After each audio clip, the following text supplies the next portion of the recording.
All right. Vector calculus unit number 4 start करते हैं advance calculus की। ओके, यूनिट नंबर 4 जो है आपकी वेक्टर कैलकुलस है कंप्लीट।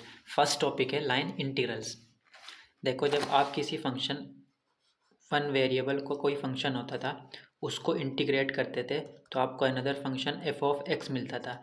ये फंक्शन कहलाता था इस फंक्शन का एंटी डेरिवेटिव। ठीक है, ये सिर्फ और सिर्फ आपको क्या प्रोवाइड कराता था? Anti derivative. Capital F of x यानी कि integration of this function is called anti derivative of this function.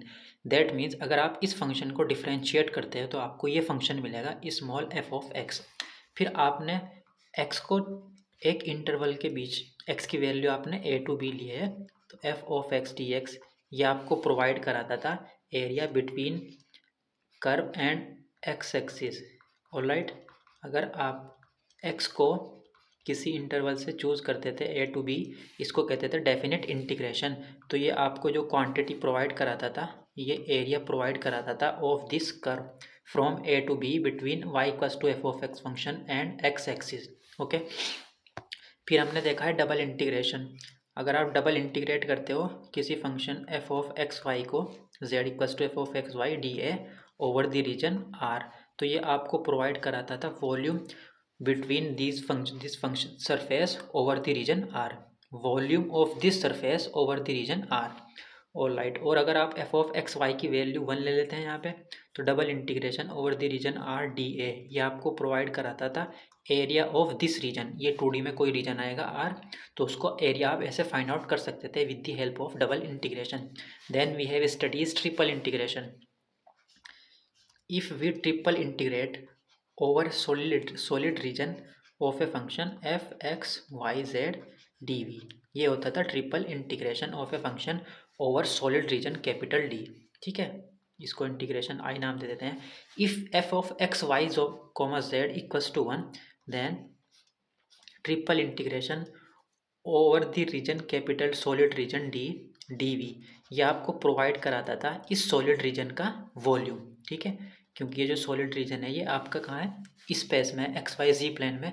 कोई भी सरफेस बनेगा आपका 3D फिगर बनेगा उसका आपको ये एरिया प्रोवाइड कराता था, वॉल्यूम सॉरी। ठीक है, volume of the solid region. ठीक है, तो इस तरीके से हमने ये देखा है। अब आप क्या करोगे?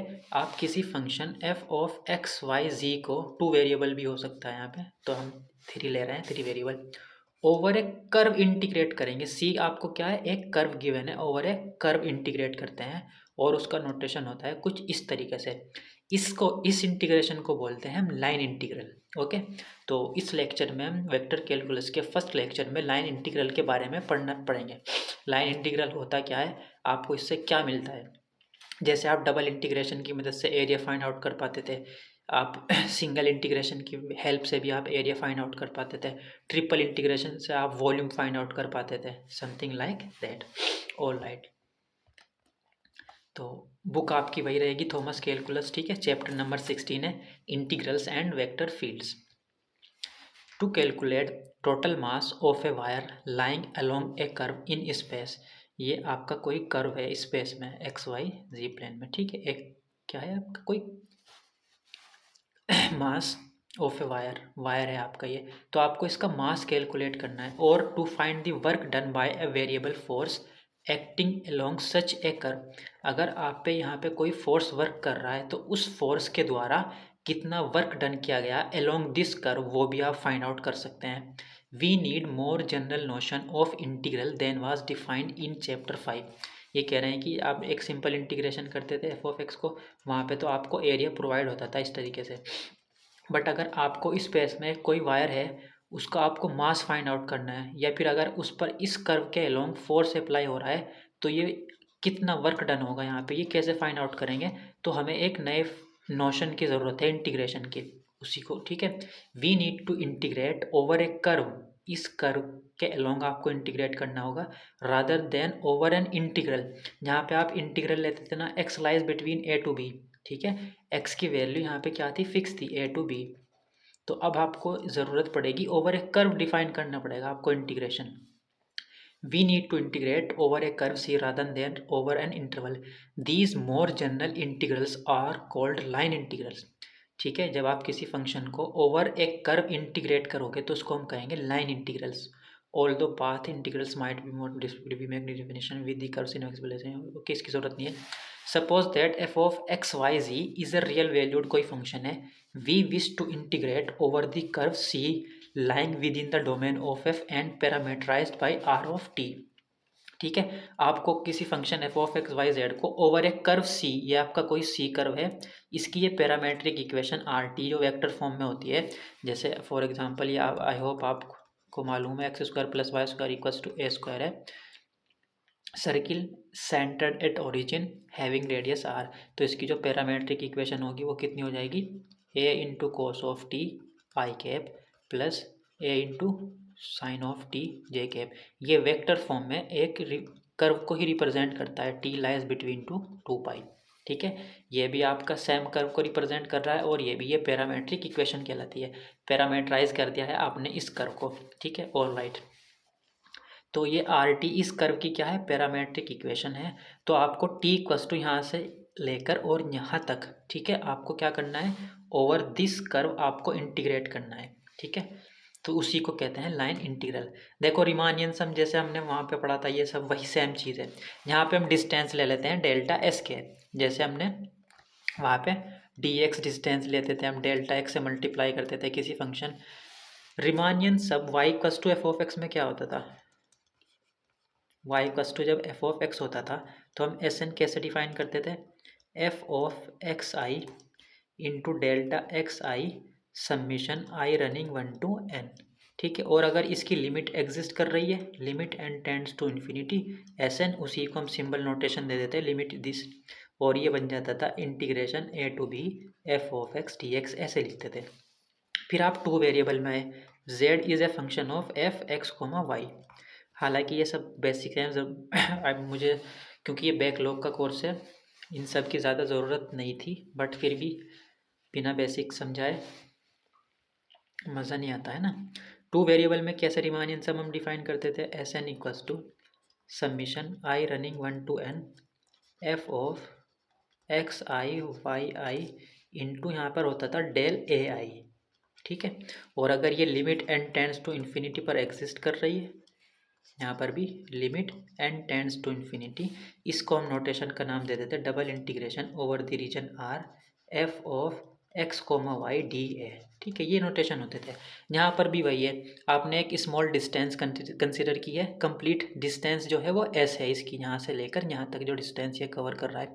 आपने एक स्मॉल आर्क उठाई है डेल्टा एस के, और उसकी मल्टीप्लाई कर दी इस फंक्शन की पर्टिकुलर वैल्यू जो आएगी, फंक्शन की वैल्यू आएगी इस पॉइंट पर, कुछ यहाँ पे आपने पॉइंट लिया है, उसकी इस डिस्टेंस में मल्टीप्लाई किया है, और इसी तरह आप सबका सम करते गए स्मॉलर डिस्टेंस का, तो आपको कंप्लीट क्या मिल जाएगी, ओवर द कर्व सी आपको इंटीग्रेशन मिलता है, जिसको हम नोटेशन देते हैं इंटीग्रेशन ऑफ सी। अगर ये लिमिट एग्जिस्ट करती है एंड टेंड्स टू इन्फिनिटी पर, इफ़ दिस लिमिट एग्जिस्ट, देखो ये लिखा है ना यहाँ पे F of X Y Z D S लिख देते हैं ओवर द कर्व सी, और ये किसके बराबर आता है, limit N tends to infinity S N. ये एस एन की तो वैल्यू है, आपको इसमें ज़्यादा कुछ खास ज़रूरत नहीं है, तो आपको डायरेक्ट याद रखना है लाइन इंटीग्रल की जो मेन डेफिनेशन है वो ये है, आप कैसे इंटीग्रेट करते हो। ठीक है, अगर डेफिनेशन आएगी व्हाट इज़ लाइन इंटीग्रल, तो आपको डेफिनेशन ये लिखनी पड़ेगी, आप ऐसे लिख देना। Okay, F is defined on a curve C, F कोई फंक्शन है जो सी पर डिफाइंड है, जिसकी इस कर्व की parametric equation R T equals to ये है। ठीक है, वेक्टर फॉर्म में T lies between A to B, then the line integral of F over curve सी, और ये सिंबल है, नोटेशन है, integration over curve C of function F D S equals to limit N tends to infinity provided this limit exist. All right.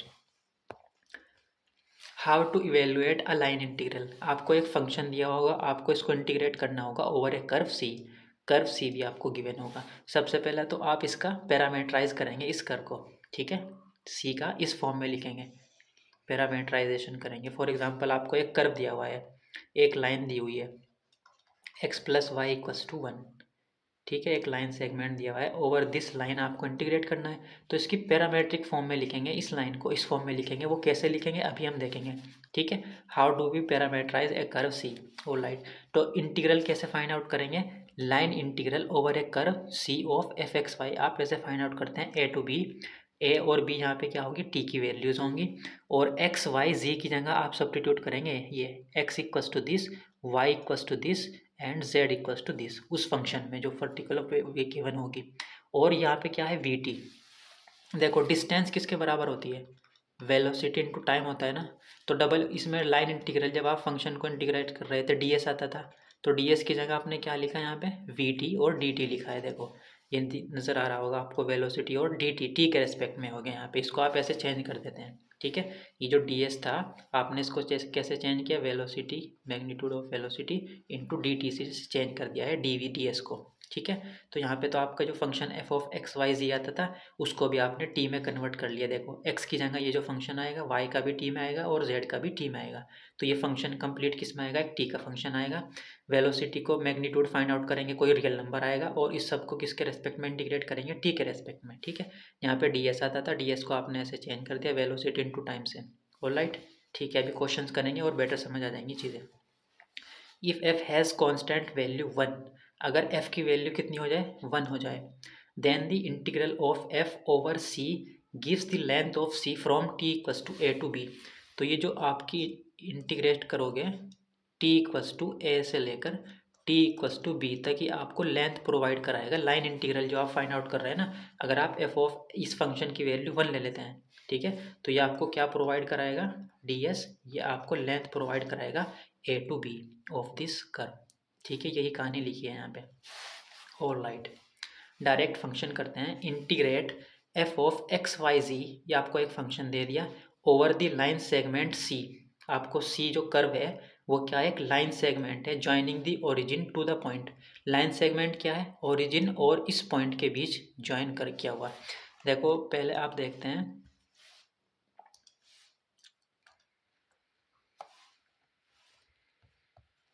अगर आपके पास दो points हैं A and B, P and Q, ये क्या है, एक लाइन सेगमेंट है। तो इस लाइन सेगमेंट का पैरामेट्रिक कर्व, और दो पॉइंट ले लेते हैं यहाँ पे, x1 y1 एंड z1, इसको कंसीडर कर लेते हैं x2 y2 एंड z2। तो इस लाइन सेगमेंट की पैरामेट्रिक इक्वेशन क्या आती है, ठीक है, आपके पास दो पॉइंट गिवन है p एंड q। तो जो आर टी होती है, डायरेक्ट लिख रहा हूँ मैं वेक्टर फॉर्म, इस लाइन सेगमेंट कैसे रिप्रेजेंट करते हैं, x1 plus x2 minus x1 into T, और इस कंप्लीट में के मल्टीप्लाई में I cap, plus y1 plus y2 minus y1 into T into J cap, plus z1 plus z2 minus z1 into T, और इस complete में यहाँ पे कैप। तो ये आर टी क्या रिप्रेजेंट कर रहा है, इसी लाइन सेगमेंट की इक्वेशन है ये पैरामेट्रिक फॉर्म में, और टी यहाँ पर वैल्यू लाई करती है आपकी 0 to 1। ठीक है, तो this is how we parametrize a line segment between two points P and Q. तो आपको सी कर्व जो गिवन था वो ओरिजिन और 1 1 1 के बीच एक लाइन सेगमेंट था, तो उसकी पैरामेट्रिक इक्वेशन क्या आएगी, देखो यहाँ पे ये 0 0 0 ओरिजिन है और ये 1 1 1 1 है। ठीक है, तो ये जो लाइन सेगमेंट है सी, इसको पैरामेट्राइज कैसे करेंगे, सी की इक्वेशन क्या आएगी वो देखते हैं। लाइन सेगमेंट आपका कहाँ पर है,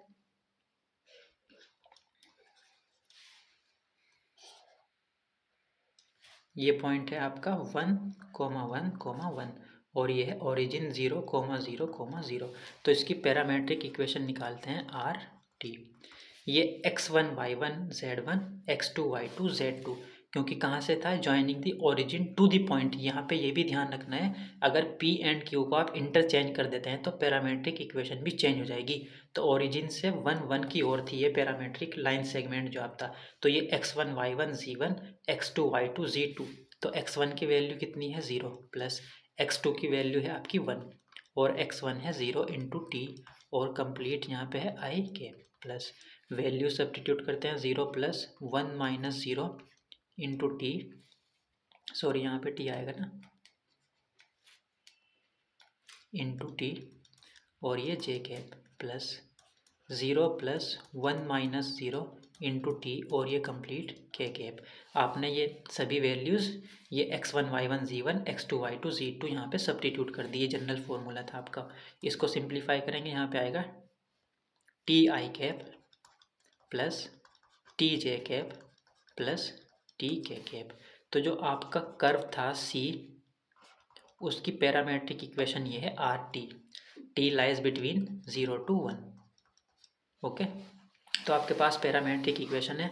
अब आप क्या करेंगे, उस फंक्शन को लाइन इंटीग्रेट करेंगे, F of X Y Z D S किसके इक्वल होता है, फंक्शन की वैल्यू भी किस में कन्वर्ट कर लेते हैं, टी में। तो एफ ऑफ आर टी या टी का फंक्शन कन्वर्ट हो जाएगा और यहाँ पे वेलोसिटी का मैग्नीट्यूड आएगा और टी के रेस्पेक्ट में इंटीग्रेट करते हैं और लिमिट आएगी ए टू बी, यानी कि जो टी की लिमिट होती है वो यहाँ पे, दैट मीन्स यहाँ पे कितनी आएगी 0 to 1। और लाइट आपका फंक्शन क्या गिवन था क्वेश्चन में, x माइनस 3y² प्लस जी, एफ एक्स वाई जी x माइनस 3y² प्लस जी। तो बाय कंपेरिजन x की ये वैल्यू होती है, y की वैल्यू है और z की वैल्यू भी है।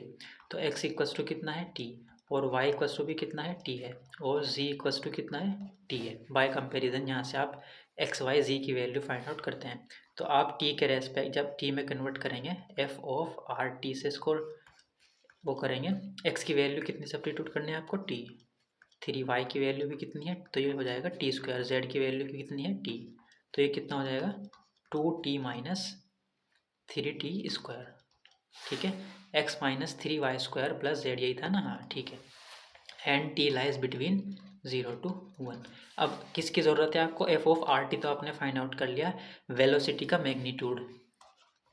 तो पहले वी टी किसके होता है, D R upon D T, T के रेस्पेक्ट में डिफ्रेंशिएट कर देते हैं। आर टी ये था आपका फंक्शन पैरामेट्रिक कर्व, टी के रेस्पेक्ट में इसको डिफ्रेंशिएट करेंगे, कितना आएगा i cap plus J cap plus के कैप, टी है ना यहाँ पे 1 हो जाएगा, यहाँ पर भी 1 और यहाँ पर भी 1।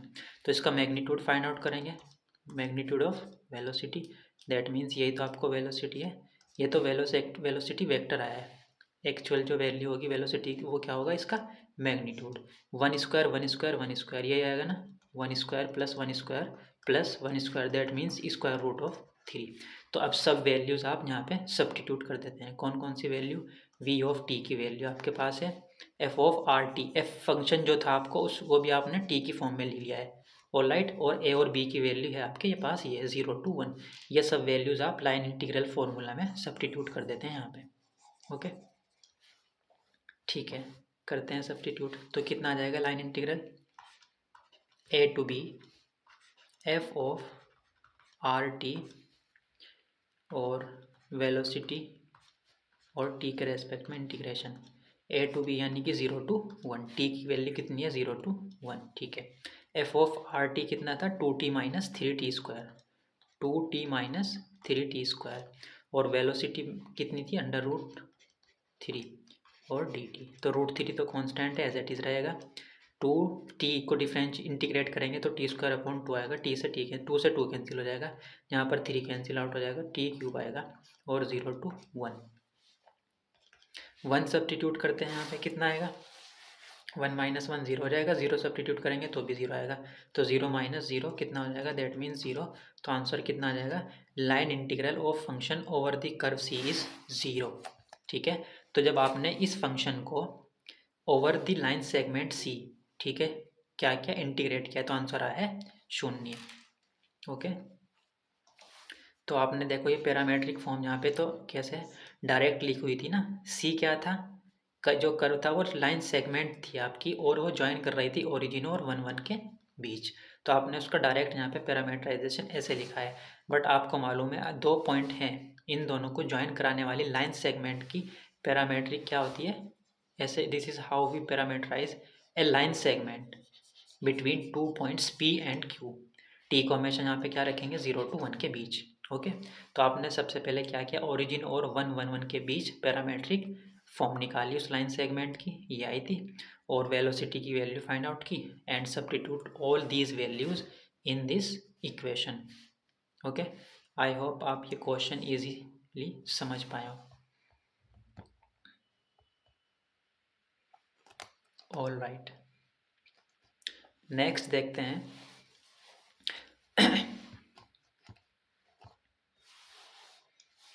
जब आप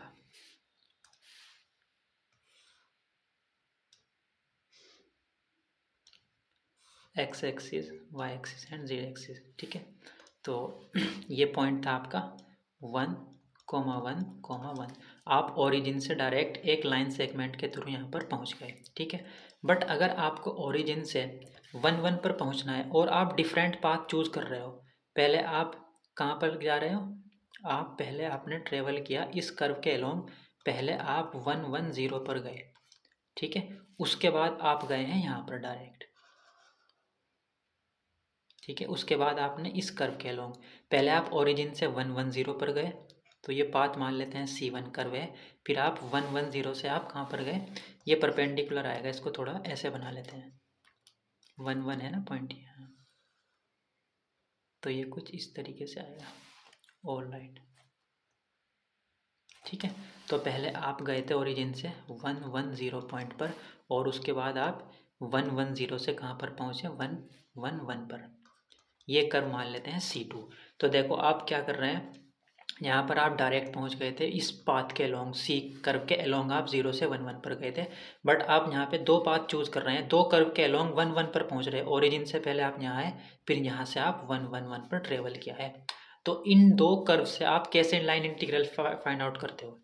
अगर इस देखो ये C क्या है, ये जो कर्व है आपका लाइन सेगमेंट है, ओरिजिन से 1,1 पर पहुँचना है आपको। अगर आप ऐसे ट्रेवल करते हो तो इस C को हम C1 यूनियन C भी तो लिख सकते हैं, क्योंकि ये ओरिजिन से स्टार्ट हो रहा है और यहाँ पर एंड हो रहा है, और C1 और C2 का यूनियन भी आपको वहीं पहुँचा रहा है ओरिजिन से 1,1,1 पर। तो C can be written as C1 union C2। तो ये पाथ आप ऐसे भी लिख सकते हैं, इस पाथ के अलोंग इन दोनों का पाथ का यूनियन करेंगे तो भी आपको वही पाथ मिल रहा है, वहीं पर पहुँच रहे हैं आप।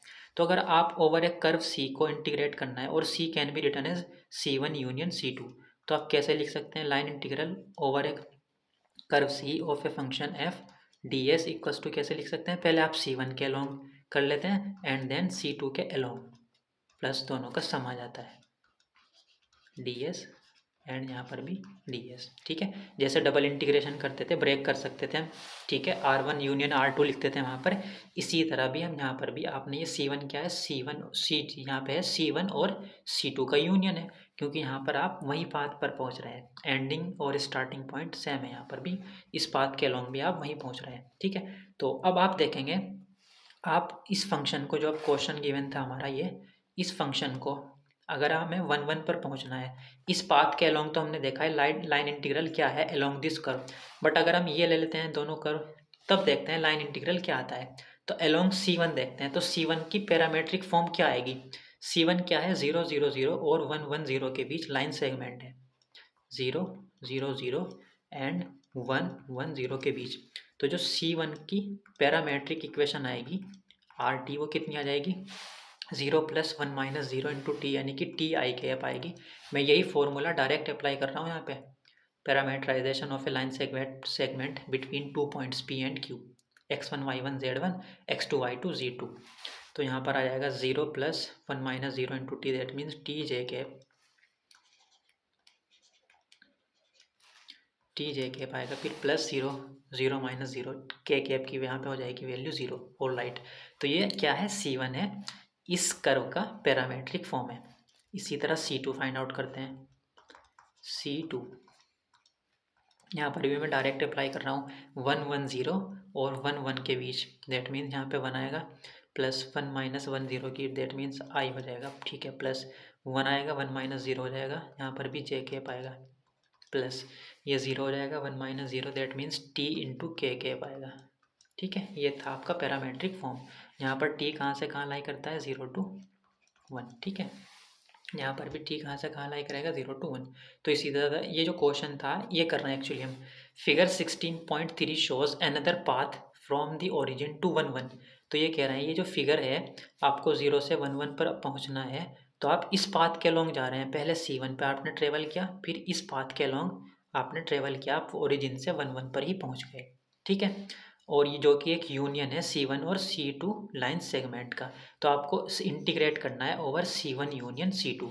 ये जनरल फॉर्म जो हमने लिखी थी, ठीक है। अगर किसी कर्व को C1 union C2 dot dot Cn लिख सकते हैं, तो अगर आप उसको लाइन इंटीग्रेट करते हो तो एज ए सम आप उनको इंडिविजुअली कर सकते हैं। ठीक है, इसका इस्तेमाल करेंगे हम। तो पहले आपने ये C1 पाथ की पैरामेट्रिक फॉर्म निकाली, फिर उसी तरह आपने C2 पाथ की पैरामेट्रिक फॉर्म निकाली, जो हम ऑलरेडी निकाल चुके हैं C1 और C2 की। तो इंटीग्रेट करते हैं, double integration over the curve C1 F, यहाँ पे कितना आएगा VT magnitude, direct value substitute करता हूँ मैं। एफ ऑफ टी की वैल्यू, जो टी की वैल्यू कितनी है 0 to 1, तो ये C1 के लॉन्ग कर रहा हूँ मैं, C1 के long integration, line integration. F of T की वैल्यू आई थी 2t minus 3t square, VT √3 आया था, और TT नहीं सॉरी, यहाँ पे तो RT डिफरेंट है ना, सॉरी। C1 के अलोंग लाइन इंटीग्रल क्या आएगा, line integral along C1 f of XYZ DS, ये आपको फाइंड आउट करना है। इस बार पैरामेट्रिक फॉर्म अलग है आपकी। RT क्या है, C1 की पैरामेट्रिक फॉर्म है TI cap plus TJ cap. तो बाय कंपैरिजन x की वैल्यू कितनी है t, और y की वैल्यू भी कितनी है t, j का जो कोफिशिएंट और k का कोफिशिएंट k नहीं है यहाँ पे, तो कितना हो जाएगा 0। और आपका जो फंक्शन दिया हुआ था f of XYZ equals to कितना था, x minus 3y square plus 2z, यही था ना, ऑल राइट, प्लस z। ठीक है, तो x अब आप फाइंड आउट करेंगे f ऑफ RT, यानी कि इस XYZ को t में कन्वर्ट कर लेते हैं। x की जगह भी t सब्स्टिट्यूट करेंगे, y की जगह भी t सब्स्टिट्यूट करते हैं, और z की जगह कितना है 0, तो यह आ जाएगा t माइनस 3t स्क्वायर। तो ये लाइन इंटीग्रल किसके इक्वल होता है, आपको मालूम है, ये integration a to b f of RT magnitude of velocity dt। Velocity find out करते हैं, ये RT है, तो वेलोसिटी कितनी हो जाएगी dr/dt फाइंड आउट करते हैं, डिफ्रेंशिएट करते हैं, कितना आ जाएगा I cap plus j cap. Magnitude find out करेंगे, √2 आ जाएगा, तो यहाँ पे कितना आएगा value 0 to 1, f of RT की वैल्यू आई है t minus 3t square, velocity कितनी आई है √2 dt। ठीक है, ये समझ आया। अब इसको आपको इंटीग्रेट करना है जस्ट, जब आप इसको इंटीग्रेट करेंगे कितना आएगा, ये वाली वैल्यू देखो, यह है ना t minus T square 0 to 1 √t, ये C1 के लॉन्ग है। इसी तरह आप C2 के लॉन्ग फाइंड आउट कर लेंगे। C2 के लॉन्ग जो x की वैल्यू होगी वो 1 है, यहाँ पे देखो i का कोफिशिएंट, y की वैल्यू भी 1 है, और z की वैल्यू कितनी है, यहाँ पे t है। तो f ऑफ XYZ में x की जगह 1, y की जगह 1 और z की जगह t सब्स्टिट्यूट करेंगे, और इसका मैग्नीट्यूड, इसको डिफ्रेंशिएट करेंगे तो सिर्फ और सिर्फ k कैप आएगा, मैग्नीट्यूड आ जाएगा 1, देखो, यानी कि वेलोसिटी आ जाएगी 1। ठीक है, वही चीज़ की है सेम, यहाँ पे कोई प्रॉब्लम नहीं होनी चाहिए। आई थिंक सिंपल आपकी बेसिक कैलकुलेशन है। ठीक है, इस कर्व का ये C2 के अलोंग है ना, तो आप f ऑफ RT को जो चेंज करते हो, तो ये x की वैल्यू होती है, i का कोफिशिएंट, ये y की वैल्यू होती है, और जो k का कोफिशिएंट होता है वो z की वैल्यू होती है। तो फंक्शन में x y z की जगह ये सब्स्टिट्यूट कर देते हैं, तो फंक्शन की वैल्यू आपको t की फॉर्म में मिल जाती है। ठीक है, और VT इसको डिफ्रेंशिएट कर देते हैं, यहाँ पे डिफ्रेंशिएट किया, उसका मैग्नीट्यूड रूट गया, इसको डिफ्रेंशिएट करेंगे t के रेस्पेक्ट में, तो t का हो जाएगा 1, ये तो 0 हो जाएंगे, तो k कैप रहेगा, उसका मैग्नीट्यूड फाइंड आउट करेंगे तो 1 आएगा। ठीक है, ये सिंपल कैलकुलेशन की है, and you got the answer. देखो, जब आप यहाँ से ओरिजिन से 1 पर पहुँच रहे थे, इस पाथ के अलोंग आपने ट्रेवल किया था, ये लाइन सेगमेंट, तो इंटीग्रेशन की वैल्यू आई थी 0। बट अगर आप पहले पाथ ये चूज़ करते हो, फिर यहाँ से यहाँ पे पहुँचते हो, तो लाइन इंटीग्रेशन आ रहा है आपका ये नेगेटिव। ठीक है, integrals of f over c and C1 union C2 है डिफरेंट वैल्यूज़, यहाँ पे आपकी आई थी 0 वैल्यू, और इसके अलोंग आपकी आ रही है ये। We investigate this third observation in section 16.3 में हम इसको पढ़ेंगे। अभी आपका जो चल रहा है सेक्शन 16.1 लाइन इंटीग्रल चल रहा है। ठीक है, all right. Value of the line integral along a path joining 2 points can change if you change the path between them. वही कहानी लिखी है कि अगर आपने इन 2 पॉइंट के बीच आपने क्या चेंज किया, पाथ चेंज कर दिया, तो लाइन इंटीग्रल की वैल्यू चेंज हो सकती है, यही कहानी लिखी है। Example number 3, find the line integral, क्या फाइंड आउट करना है, इस फंक्शन का लाइन इंटीग्रल फाइंड आउट करना है over the helix RT, parametric form में आपको ऑलरेडी दे दी गई।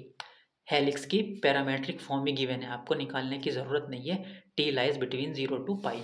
तो आर टी की मदद से जो आपका कर्व है सी, उसकी पैरामेट्रिक फॉर्म आपको गिवन है कितनी, cos of T I cap plus sine of T J cap plus T into के कैप, और T lie between 0 to pi. All right, तो by comparison X equals to कितना है यहाँ पे, cos of T, Y equals to कितना है, sine of T, Z equals to कितना है यहाँ पर, टी। ओके ठीक है, तो फंक्शन आपका गिवन था F of X Y Z equals to 2xy plus square root of Z. तो फंक्शन को आप टी में कन्वर्ट कर देते हैं, एफ ऑफ आर टी की वैल्यू कितनी आ जाएगी, एक्स की वैल्यू वाई की वैल्यू सब्स्टिट्यूट कर देते हैं, 2 cos T into sine of T, उसको क्या लिख सकते हैं आप, साइन ऑफ 2t। ठीक है ना, एक्स की वाई की वैल्यू यहाँ पे सब्स्टिट्यूट करेंगे, 2 cos T into sine T आएगा, वो फॉर्मूला बनना है साइन ऑफ 2t का, plus under root Z, Z की वैल्यू है यहाँ पे T, under root of T. तो आपने फंक्शन की वैल्यू फाइंड आउट कर ली यहाँ पे टी के टर्म में। ओके, अब वेलोसिटी फाइंड आउट करते हैं, डिफरेंशिएट कर देते हैं आर के टी के रेस्पेक्ट में आर को। तो कितना आएगा, कोस ऑफ टी का कितना हो जाएगा, 0, sorry minus K sine of T I cap, V T equals to D R upon D T, that means minus K sine of T into I cap, sine T को differentiate करेंगे, cos of T J cap, T को differentiate करेंगे 1 आएगा, that means के cap रह जाएगा। अब इसका मैग्नीट्यूड फाइंड आउट कर लेते हैं, under root sine square plus cos square तो 1 हो जाएगा, और प्लस के का कोफिशिएंट 1 है तो 1 का स्क्वायर भी 1 हो जाएगा, that means under root of 2। Line integral over a curve C of a function किसके इक्वल होता है, ये ए टू बी टी की values F of R T magnitude of velocity और डी टी। आपके पास एफ ऑफ आर टी की value भी है, ये मैग्नीट्यूड ऑफ वेलोसिटी भी है, यहाँ पे सब्स्टिट्यूट करने के बाद आएगा ये फंक्शन की वैल्यू है ये ना, sine 2t plus under root T, magnitude आया था square root of T D T, और टी की वैल्यू थी आपकी 0 to पाई। वैल्यू सब्स्टिट्यूट किया आपने, इंटीग्रेशन फाइंड आउट किया, you got the answer 5.25।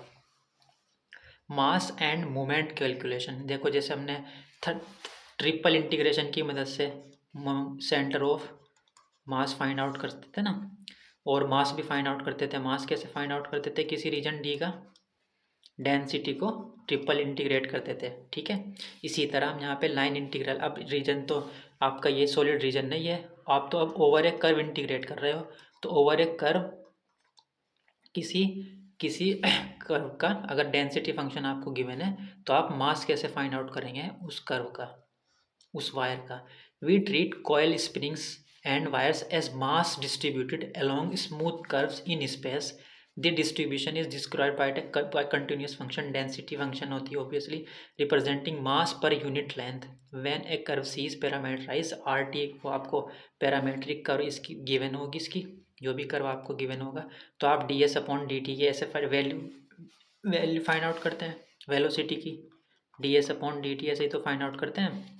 X को डिफ्रेंशिएट करेंगे, वाई को डिफ्रेंशिएट करेंगे, टी को डिफ्रेंशिएट करेंगे, उनके स्क्वायर का स्क्वायर रूट, ये मैग्नीट्यूड ऐसे यही तो आएगा। देखो जो अब तक हम लोग करते आ रहे हैं, वेलोसिटी यही तो आती है, तो डी एस मल्टीप्लाई में चले, डी टी मल्टीप्लाई में चला जाता है इधर, ऑल राइट।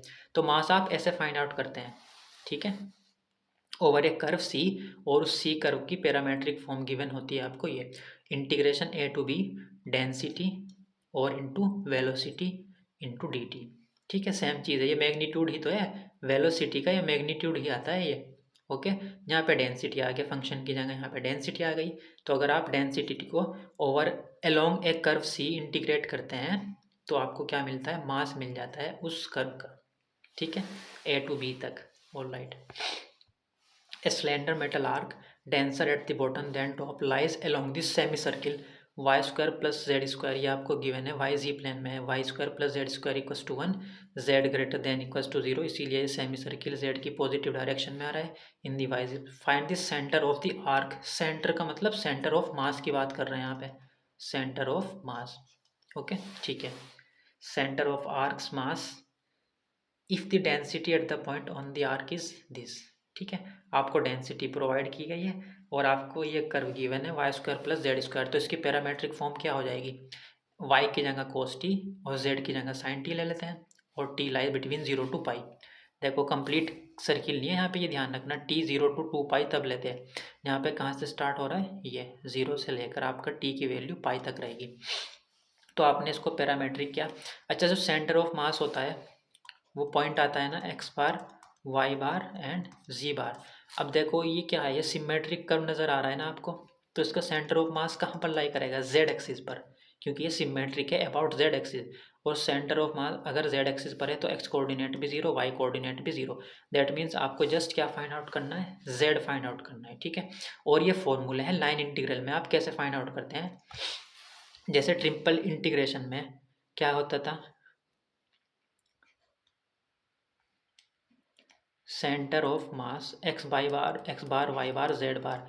एक्स बार हम लोग कैसे फाइंड आउट करते थे, first moment about Y Z plane, उसको मास से डिवाइड करते थे। इसी तरह वाई बार और जेड बार फाइंड आउट करते थे। एम वाई जेड कैसे फाइंड आउट करते थे, triple integration over the solid region D X into density T V, ऐसे फाइंड आउट करते थे ना। यहाँ पर भी देखो मास कैसे फाइंड आउट करेंगे हम, मास यहाँ पर कैसे फाइंड आउट करते थे, ट्रिपल में मास होता था triple integrate over the region D, density को इंटीग्रेट कर देते थे ट्रिपल।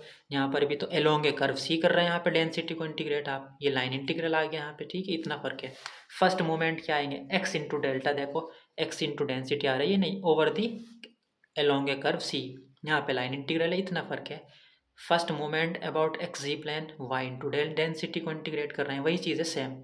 और एक्स बार ऐसे ही फाइंड आउट कर रहे हैं सेम, फर्स्ट मोमेंट को मास से about the Y Z plane, Y bar X Z upon M, वही सेम चीज़ है। मोमेंट ऑफ इनर्शिया भी सेम है, बस यहाँ पे इतना फर्क है, लाइन इंटीग्रल आ गया ओवर ए कर्व सी, यहाँ पे ट्रिपल इंटीग्रेशन होता था। ठीक है, आई डोंट थिंक इसमें कोई ज़्यादा प्रॉब्लम होगी, क्योंकि यहाँ पे along a curve C find out करना है। तो हम यहाँ पे क्या फाइंड आउट, कौन से सिंप्लीफाई करेंगे, ये फॉर्मूला से अप्लाई करेंगे लाइन इंटीग्रल के।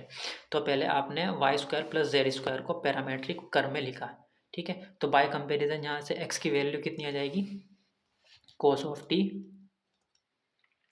सॉरी ये किसकी वैल्यू है, आई कैप तो है ही नहीं यहाँ पे, तो एक्स इक्वस टू कितना है 0, तो वाई इक्वस टू कितना है कोस ऑफ टी, और जी इक्वस टू कितना है साइन ऑफ टी। फंक्शन आपको डेल्टा कितना है, डेल्टा को भी किस में कन्वर्ट कर लेंगे हम, टी में, डेल्टा आर टी कितना हो जाएगा, एक्स की जगह यहाँ पे 0 सब्स्टिट्यूट करते हैं, वाई की जगह कोस टी, जेड की जगह साइन ऑफ टी। तो यहाँ पे सिर्फ और सिर्फ जेड है, तो जेड की जगह सब्स्टिट्यूट कर देते हैं साइन ऑफ टी। तो डेल्टा फंक्शन आ गया टी में। वेलोसिटी कितनी आएगी, D R upon D T, differentiate कर देते हैं, कोस टी का कितना हो जाएगा sine T, plus sine T का हो जाएगा कोस ऑफ टी इंटू के कैप। मैग्नीट्यूड फाइंड आउट करते हैं वेलोसिटी का, तो कितना आ जाएगा sine square T plus cos square T का अंडर रूट, दैट मीन्स 1 आ जाएगा। ठीक है, अब फाइंड आउट करते हैं, आपको centre of mass find out करना था। एक्स बार वाई बार तो हो चुका है आपका 0, आपको जस्ट क्या फाइंड आउट करना है, जेड कोऑर्डिनेट फाइंड आउट करना है। जेड कोऑर्डिनेट क्या होता है, एक्स वाई के अलोंग फर्स्ट मोमेंट को आप मास से डिवाइड करेंगे, एक्स वाई प्लेन के अलोंग फर्स्ट मोमेंट कैसे फाइंड आउट करोगे, कर्व को इंटीग्रेट करेंगे over the curve C, Z into delta, यही आएगा ना डी एस, यही तो आएगा। देखो एक्स वाई आप ऐसे ही तो फाइंड आउट करेंगे, यहाँ पे डेंसिटी में इसकी मल्टीप्लाई कर देते हैं जेड में। ओके, अब इस कंप्लीट को हम क्या कैसे कन्वर्ट करेंगे, टी में कन्वर्ट कर देते हैं। टी की वैल्यू कितनी है यहाँ पे, देखो कर्व की जो आ रही है 0 टू पाई, 0 टू पाई आएगी। ठीक है, यहाँ पे सब लिखा हुआ है, देखो 0 टू पाई आएगी, और लाइट। ठीक है,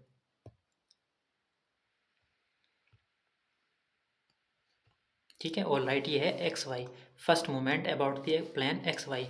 जेड की वैल्यू एज इट इज रखा आपने, डेल्टा की वैल्यू सब्स्टिट्यूट की 2 माइनस जेड डी एस। अब इसको टी में कन्वर्ट करेंगे, जेड की वैल्यू कितनी है साइन ऑफ टी है ना, देखो इसको भी तो कन्वर्ट करना पड़ेगा, जेड की वैल्यू कितनी है साइन ऑफ टी, तो जेड की जगह साइन ऑफ टी, फंक्शन यहाँ पर भी 2 माइनस जेड था, ये सॉरी यहाँ पर 2 माइनस जेड, यहाँ पर भी जेड को कन्वर्ट कर दिया, और डी टी आ गया यहाँ पे, क्योंकि वी ऑफ टी की वैल्यू तो हमारे पास आ गई थी, magnitude of we T is 1 आ गया था।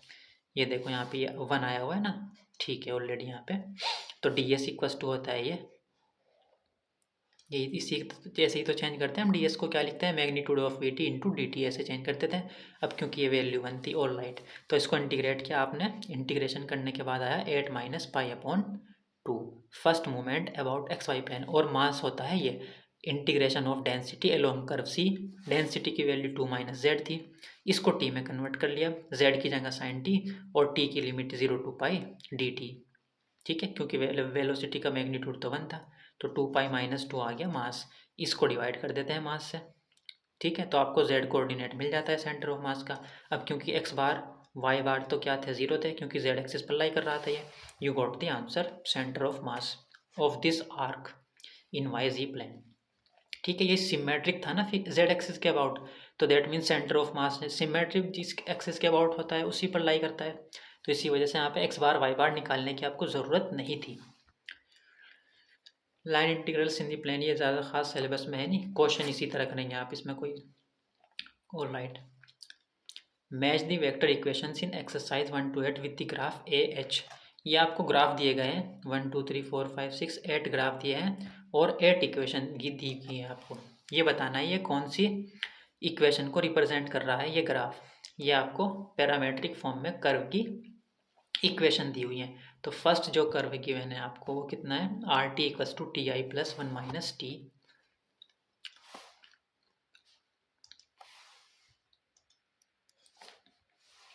फर्स्ट कर्व जो है आपको R T T I plus 1 minus T J, T lies between 0 to 1।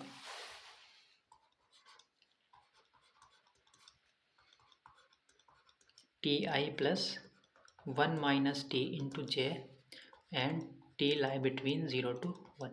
तो इसको हम कैसे कन्वर्ट कर सकते हैं एक्स वाई में। ये होती है एक्स की वैल्यू, तो एक्स इक्वस टू कितना है टी, जे का कोफिशिएंट होता है वाई, तो वाई इक्वस टू कितना है 1 माइनस टी। टी को एलिमिनेट करते हैं, और टी कहाँ से कहाँ लाई कर रहा है 0 to 1, तो अगर यहाँ ऊपर देखेंगे दैट मीन्स एक्स भी 0 to 1 ही जा सकता है यहाँ पे। ठीक है, एक्स इक्वस टू टी है ना यहाँ पे, तो दैट मीन्स एक्स की वैल्यू भी 0 to 1 ही जा सकती है, ये ध्यान रखना है।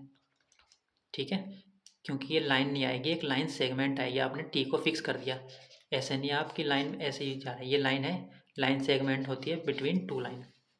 टी को एलिमिनेट करते हैं, यहाँ पे कितना आएगा, दोनों को ऐड कर देते हैं, तो एक्स प्लस वाई प्लस 2 1 आ जाएगा।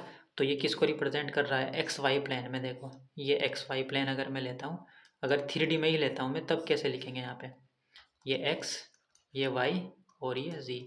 तो x plus Y equals to 1, ये x इक्वस टू 1, ये y इक्वस टू 1, दोनों को ज्वाइन करा देते हैं, तो ये होगी आपका लाइन सेगमेंट होगा ये। तो मैंने इसको ऐसे क्यों नहीं बढ़ाया यहाँ पे, ये लाइन क्यों नहीं ली है यहाँ पे, क्योंकि x और y की वैल्यू 0 और 1 के बीच लाई कर रही है। देखो यहाँ पे रिस्ट्रिक्शन है 0 to 1, तो दैट मीन्स ये एक लाइन सेगमेंट आएगी ये सिर्फ। तो ये जो आपका कर्व था R T equals to T I plus 1 minus T J, T lie between 0 to 1, तो ये एक लाइन सेगमेंट आएगा, ये एक्स वाई प्लेन में एक स्ट्रेट लाइन है, स्ट्रेट लाइन नहीं, लाइन सेगमेंट कहेंगे आप इसको। तो देखो कौन सा कर्व दिया है, ये सी, तो फर्स्ट का मैच क्या हो जाएगा, सी। मैच ही तो करने थे आपको ये वेक्टर इक्वेशन को ग्राफ से, तो फर्स्ट का जो आंसर है वो क्या है, ग्राफ सी। सेकंड देखते हैं, I plus J plus T के, T lie between -1 to 1। R T equals to parametric curve given है आपको, I plus J plus T into K, और T lie between -1 to 1। All right, तो by comparison I का coefficient 1, J का coefficient 1, के का coefficient T, और T lie between -1। X और वाई देखो कांस्टेंट, ये तो फिक्स है, एक्स की वैल्यू भी 1 है, वाई की वैल्यू भी 1 है, और जेड की वैल्यू कितनी है टी, और टी वेरी कर सकती है -1 to 1, तो दैट मीन्स आप इसको वेरी करा सकते हैं। ये एक्स वाई प्लेन में आप वाई एक्स एंड जी, तो एक्स भी 1 और वाई भी 1, ये तो आपके फिक्स हैं, बट जो जेड है उसको आप -1, जेड इक्वस टू टी है ना, और टी लाई कर रहा है -1 to 1, तो यहाँ पे 1 ले लेते हैं, यहाँ पे -1। तो देखो अगर मैं यहाँ पे इसको ध्यान से देखें अगर आप, तो ये लाइन होगा, लाइन सेगमेंट होगा कि नहीं, जेड को हम -1 से लेकर, ये -1 है और ये 1 है, -1 से 1 वेरी करा सकते हैं जेड को, क्योंकि जेड टी के इक्वल है, टी वेरी कर रहा है, बट यहाँ पे एक्स और वाई तो फिक्स हैं, देखो यहाँ पे जेड ही तो मूव हो रहा है ये। ठीक है, तो इस तरीके से आपकी एक लाइन सेगमेंट आएगा। तो कौन सा लाइन सेगमेंट आएगा यहाँ पे देखो ज़रा, इसका एंडिंग पॉइंट कितना होगा, स्टार्टिंग पॉइंट कितना होगा, टी की वैल्यू सब्स्टिट्यूट करते हैं -1, तो 1 1 -1, और एंडिंग पॉइंट 1 1, एक्स वाई तो फिक्स है, एंडिंग पॉइंट टी की जगह 1 सब्स्टिट्यूट कर देते हैं, तो ये लाइन सेगमेंट आ गया बिटवीन दीज 2 पॉइंट्स। 1 1 -1 यहाँ पर होगा ये, और 1 1 1 1, तीनों 1 1 यहाँ पर है। देखो तो आपको कौन सा नज़र आ रहा है यहाँ पे, देखो ज़रा, ये नज़र आ रहा है कहीं पे, देखो 1 1 1 -1 और 1 1, यहाँ पे एक्स वाई फिक्स है ना, देखो 1 1 1 है, यहाँ पर भी 1 1, और ये जेड एक्सिस के पैरेलल लाइन आ गई, -1 स्टार्टिंग पॉइंट और ये 1 1 1 स्टार्टिंग पॉइंट यहाँ पे 1। ठीक है, तो ये कौन सा है, जी। तो सेकंड में आपने मैच किया है Z graph. 2 cos t 2 sin t t 0 to pi, I और जे है, तो ये तो x की वैल्यू है और ये y की वैल्यू है, दोनों के स्क्वायर का सम करेंगे, X square plus Y square equals to 4 आ जाएगा, और t 0 to 2 पाई, यानी कि पूरा सर्किल आएगा ये एक्स वाई प्लेन में, एक 2 रेडियस का एक्स वाई प्लेन में आएगा, ध्यान रखना। अगर 0 to पाई होती यहाँ पे लिमिट, ये ध्यान रखना है, तो हाफ सेमी ये आता, सेमी सर्किल आता, फिर समझ रहे। अगर t की वैल्यू 0 to पाई/2 होती तो आपका ये आता, ये सर्किल आता, फिर ये भी ध्यान रखना है आपने। t की वैल्यू 0 to 2 पाई है, दैट मीन्स कंप्लीट सर्किल आएगा आपका। ये x की वैल्यू थी, ये आपकी y की वैल्यू थी, X square plus Y square की वैल्यू फाइंड आउट करेंगे 4 आएगी, दैट मीन्स ये क्या है, circle of radius 2 having centre at origin in X Y plane. X Y plane में देखो कहाँ पे नज़र आ रहा है आपको कोई, ये है देखो 2 रेडियस का सर्किल, ठीक है, एक्स वाई प्लेन में ये जो बना हुआ है, ठीक है, 2 रेडियस का सर्किल। तो इसका कौन सा ऑप्शन हो जाएगा, ये जी, सॉरी वो ई था, सेकंड नंबर पर जो आपका आंसर था वो ई था, इसका आंसर है जी। ऑलराइट, टी आई कैप और टी रनिंग -1 to 1, यानी कि यहाँ पर जे का कोफिशिएंट नहीं है, के का कोफिशिएंट नहीं है, तो यहाँ पर वाई भी 0 है और जेड भी 0 है। ठीक है, यहाँ पर क्या है, एक्स की वैल्यू किसके इक्वल है, टी के, सिर्फ वाई भी 0 है और जेड भी कितना है, 0 के इक्वल है, और टी रन कर रहा है -1 से 1, तो टी की वैल्यू अगर मैं -1 सब्स्टिट्यूट करता हूँ, 0, ये भी 0 फिक्स है, तो ये स्टार्टिंग पॉइंट हो गया, और एंडिंग पॉइंट क्या हो जाएगा, टी की मैक्सिमम वैल्यू सब्स्टिट्यूट कर देते हैं 1, तो यहाँ पर टी एक्स की जगह कितना हो जाएगा, टी, यानी कि एक्स भी कितना है 1, वाई 0, जेड भी 0, तो ये स्टार्टिंग पॉइंट और ये एंडिंग पॉइंट देखो कहाँ पर आ रहा है, ये एक्स एक्सिस पर ही आएगा, ये -1 ये आएगा, और ये है 1। देखो एक्स कहाँ से कहाँ वेरी कर सकता है, -1 से 1, क्योंकि एक्स की वैल्यू कितनी है, टी, और टी वेरी कर रहा है -1 to 1। ठीक है, तो इसका ऑप्शन आ जाएगा ए। Alright, t i t J t के, t lies between 0 to 2, r T equals to T i t J t के, t lies is between 0 to 2, तो by comparison x equals to भी टी है, y equals to भी t है, और c equals to भी t है, और टी को आप वेरी करा सकते हैं 0 से 2 के बीच। ठीक है, तो सभी पॉइंट एक्स भी टी है, वाई भी टी है, और जेड भी टी है, तीनों ही क्या है, इक्वल है। तो ऐसे लिख सकते हैं यहाँ पे X equals to Y equals to Z, क्योंकि जब तीनों ही टी के इक्वल हैं तो आपस में इक्वल है इसका मतलब, और एक्स वाई जेड यानी कि सब कहाँ से कहाँ लाई कर रहे हैं, 0 से 2 के बीच। तो देखो कहाँ पर तीनों वैल्यूज यहाँ पे बराबर हो रही हो, ये देखो एंडिंग पॉइंट, अगर टी की वैल्यू यहाँ पे एक्स की वैल्यू 0 सब्स्टिट्यूट करते हैं तो इस पॉइंट आ जाएगा 0,0, और अगर टी की वैल्यू 2 मैक्सिमम सब्स्टिट्यूट कर देते हैं तो पॉइंट आ जाएगा 2,2,2, क्योंकि एक्स भी इक्वल है ना, वाई भी इक्वल है, जेड भी इक्वल, सब टी के इक्वल है। टी की वैल्यू मैक्सिमम मिनिमम 0 है, मैक्सिमम 2 है, तो अगर मिनिमम इस पॉइंट करेंगे तो स्टार्टिंग पॉइंट मिल जाएगा लाइन सेगमेंट का, मैक्सिमम सब्स्टिट्यूट करेंगे, एक्स वाई जेड भी तो टी के ही इक्वल है ना, तो एक्स वाई जेड की जगह भी 2 सब्स्टिट्यूट किया, तो एंड स्टार्टिंग पॉइंट था ओरिजिन, और एंडिंग पॉइंट आएगा 2,2,2। तो ये जो लाइन सेगमेंट होगी, ये जो पैरामेट्रिक कर्व है, ये एक लाइन सेगमेंट होगा between these 2 points, origin and 2,2,2। ठीक है, तो ये नज़र आ रही है आपको, देखो ये वाला डी 0 0 ओरिजिन और 2,2 के बीच line segment. Okay, T J plus 2 minus 2 T J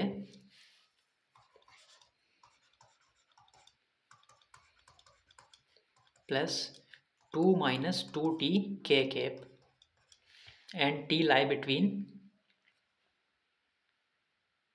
0 to 1, t lies between 0 to 1। तो बाय कंपेरिजन जे का कोफिशिएंट है, यानी कि वाई की वैल्यू है ये बाय कंपैरिजन दैट मीन्स ये जी जेड की वैल्यू है 2 माइनस 2t। दोनों से t को एलिमिनेट करते हैं। यहाँ पे 2 की मल्टीप्लाई अगर कर देते हैं तो 2y प्लस 2t हो जाएगा। अब इन दोनों इक्वेशन को ऐड करेंगे तो 2y प्लस जेड आएगा लेफ्ट साइड में। यहाँ पे 2t कैंसिल आउट हो जाएगा। कितना लेफ्ट आउट हो जाएगा? सिर्फ और सिर्फ 2। ठीक है, तो 2y plus Z equals to 2 क्या आएगी? एक लाइन सेगमेंट आएगा ना, क्योंकि यहाँ पे t फिक्स है। दैट मीन्स y की वैल्यू कितनी ले सकते हैं हम? 0 to 1। तो अगर इसको y z में एक लाइन सेगमेंट आएगा y z प्लेन में, ये नज़र आ रहा है आपको, देखो y और z प्लेन में। ठीक है, तो अगर यहाँ पे आप y की वैल्यू 0 सब्स्टिट्यूट करते हैं तो z की वैल्यू मिलती है आपको 2। अगर z की वैल्यू 0 सब्स्टिट्यूट करते हैं तो y की वैल्यू मिलती है आपको 1। तो ये y एक्सिस पर ड्रॉ कर देते हैं पॉइंट, और ये z एक्सिस पर। देखो y एक्सिस पर ये पॉइंट ड्रॉ किया आपने, z एक्सिस पर 0,2 ड्रॉ किया है आपने। ठीक है, तो इन दोनों को ज्वाइन किया है, ये आपके लाइन सेगमेंट आ गई विच रिप्रेजेंट दिस इक्वेशन। ठीक है, B T square minus 1 plus 2t, यहाँ पे j है और यहाँ पर k है। t lies between -1 to 1। T square minus 1 R T equals to t square minus 1 into J cap plus 2t into के कैप, यही है ना। T lie between -1 to 1। T lies between -1 to 1। All right, by comparison j का coefficient होता है y, तो that means y equals to t square minus 1। के का कोफिशिएंट होता है z, that means 2t। T की वैल्यू यहाँ से कितनी आएगी? z upon 2, sorry. तो ये t की वैल्यू यहाँ पे सब्स्टिट्यूट कर देते हैं, तो y की वैल्यू कितनी आ जाएगी? z अपॉन 2 का whole square minus 1, that means z square upon 4 minus 1, that means z square minus 4 upon 4। तो 4 की मल्टीप्लाई कर देते हैं, 4y equals to Z square minus 4। ठीक है, किसी भी तरह लिख सकते थे आप इसको, जैसे चाहो ऐसे भी लिख सकते हैं। जेड स्क्वायर की वैल्यू फाइंड आउट करेंगे, कितनी आएगी? 4 इंटू वाई प्लस 1। तो ये पैराबोला आ रहा है इनके ना, वाई जी प्लेन में एक पैराबोला को रिप्रेजेंट कर रहा है ये। अब ऑप्शन कुछ ही बचे हैं, तो वाई जी प्लेन में पैराबोला देखो, ये वाई है, वाई प्लेन, ये बैक साइड है वाई की है, ये एक्स के साथ नहीं है, ये वाई जेड और वाई में पैराबोला ये बनना है यहाँ पे ये। ठीक है, पीछे की साइड है ये, वाई की निगेटिव साइड में पैराबोला बनना है। क्योंकि यहाँ पे जो एक्सिस आएगा इसको क्या लिख सकते हैं आप? 4y minus -1। तो वर्टिसेस जो आएंगे -1, 0 आएंगे, क्योंकि यहाँ पे h, k की वैल्यू कितनी है? 0। ठीक है ना, तो ये ध्यान रखना है आपको। तो -1, 0 पर आपने सब्स्टिट्यूट किया यहाँ पे, -1, 0 वाई जी प्लेन में ये पैराबोला। ऑल राइट, तो ये कितना हो जाएगा? f जो भी है ये। अब ये बचा है i और k, ये ध्यान रखना है। x की वैल्यू कितनी है? 2 cos t। ये z की वैल्यू है, क्योंकि k का कोफिशिएंट ये x है ये z है, दोनों का स्क्वायर का सम करेंगे तो X square plus Z square equals to कितना आएगा? 4 आएगा जब आप फाइंड आउट। और t की वैल्यू देखो ध्यान से, 0 to पाई है, that means X Z plane में एक सेमी सर्कल आएगा ये। ठीक है, ये ध्यान रखना है आपको, एक्स जेड प्लेन में एक सेमी सर्किल आएगा ये। t की वैल्यू 0 to पाई के बीच लाई कर रही है, ये x की वैल्यू थी, i का कोफिशिएंट, k का कोफिशिएंट होता है z, दोनों के x square plus Z square find out करेंगे 4 आएगा। t की वैल्यू 0 to पाई होने की वजह से सेमी सर्किल आएगा। तो कौन सा नज़र आ रहा है आपको? ये एक्स जेड प्लेन में देखो सेमी सर्किल, ये नज़र आ रहा है ना आपको, ये है आपका सेमी सर्किल। t की वैल्यू क्योंकि कहाँ से कहाँ थी? 0 to 2 पाई, देखो यहाँ से 0 से स्टार्ट हो रही है और पाई तक जा रही है, 0 to पाई थी ना ये, तो इस वजह से आपका ये सेमी सर्किल ये बना है। ऑल राइट, तो आपने ये किया है, ये आपको पैरामीट्रिक आने चाहिए आपको, क्योंकि क्वेश्चन में हेल्प करते हैं। अब आते हैं लाइन इंटीग्रल पर। Evaluate line integrals over space. आपको लाइन इंटीग्रल इस फंक्शन का फाइंड आउट करना है जो c है। c क्या है? एक लाइन सेगमेंट है 0 1 0 और 1 0 0 के बीच। x की वैल्यू t है, y की वैल्यू 1 माइनस टी है, z की वैल्यू 0 है। तो आर टी इसकी लिख सकते हैं कि नहीं आप? अब तो आई डोंट थिंक आपको प्रॉब्लम होनी चाहिए। जो आर टी क्या होता है? आर टी एक्स की वैल्यू टी दी गिवन है क्वेश्चन में, वाई की वैल्यू 1 माइनस टी गिवन है, जी की वैल्यू 0 गिवन है। ये किस पॉइंट के बीच है? लाइन सेगमेंट, लाइन सेगमेंट है 0 1 0 और 1 0 0 के बीच, 0 1 0 1 0 0 1 0 0 के बीच।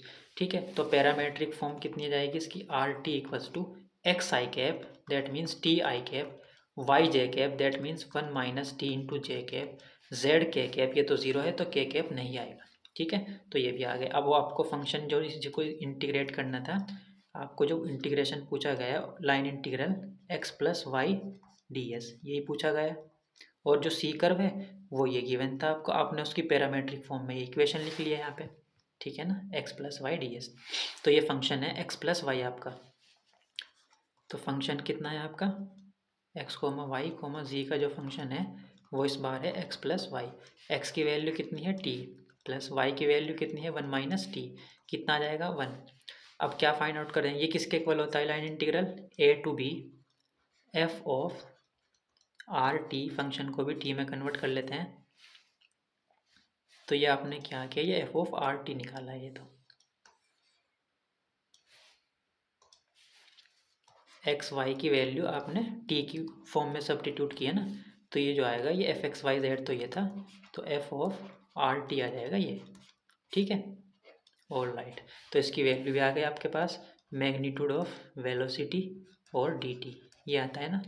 तो एफ ऑफ आर टी आप निकाल चुके हैं। वेलोसिटी फाइंड आउट करते हैं, डिफ्रेंशिएट करते हैं। तो वी की वैल्यू कितनी आ जाएगी, D R upon D T. T के रेस्पेक्ट में डिफ्रेंशिएट करेंगे, आई कैप माइनस जे कैप, मैग्नीट्यूड फाइंड आउट करेंगे, 1 का स्क्वायर 1 माइनस 1 का स्क्वायर 1 अंडर रूट 2 आ जाएगा। तो ये सब वैल्यूज़ यहाँ पे इंटीग्रेशन में सब्स्टिट्यूट कर देते हैं। Integration A to B 0 to 1 है टी की वैल्यू। एक्स किसके इक्वल है ना यहाँ पर, टी के, और एक्स कहाँ से 0 से स्टार्ट हो रहा है और 1 पर एंडिंग हो रहा है। ये दो लाइन सेगमेंट के बीच ही तो था ये पैरामेट्रिक कर्व। तो एक्स इक्वस टू टी है और एक्स की वैल्यू 0 से 1 के बीच है, दैट मीन्स टी भी 0 to 1 लाई करेगा। तो टी की लिमिट कितनी आ गई यहाँ पे 0 to 1। F of R T की वैल्यू है 1, वेलोसिटी आपकी आई है अंडर रूट 2 डी टी। तो इंटीग्रेट करेंगे कितना आएगा, रूट 2 1 का हो जाएगा टी, 0 to 1 दैट मीन्स कितना आ जाएगा, root 2 is the answer. All right. Second question है एक्स वाई जेड, ये along this where C is the line segment. X की वैल्यू गिवन है, वाई की वैल्यू, जेड की वैल्यू, टी कहाँ से कहाँ है, एक्स इक्वस टू टी है और एक्स है 0 to 1।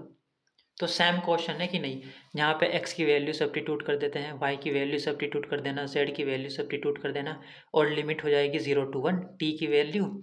और डी एस की जगह क्या लिखोगे आप, डी एस की जगह लिखोगे magnitude of V D T.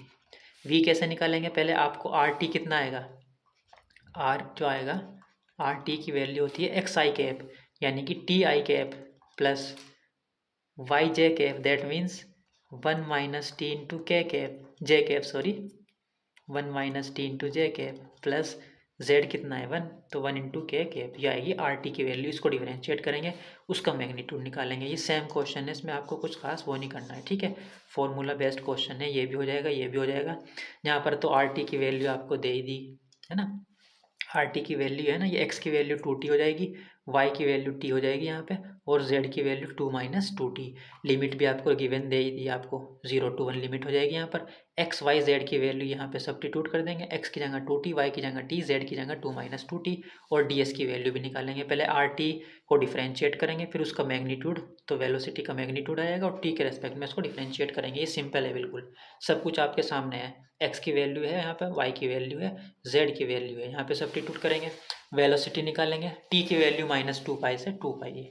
ठीक है, find the line integral of this function over this straight line segment 1 2 3 0 minus 1 1। Question number 13 में क्या है, एक्स प्लस वाई जेड को लाइन इंटीग्रल फाइंड आउट करना है 1 2 3 0 माइनस 1 1।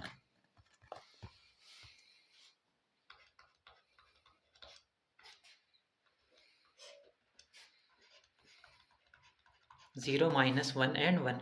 सी जो कर्व है एक लाइन सेगमेंट है between 2 points from this point two this point.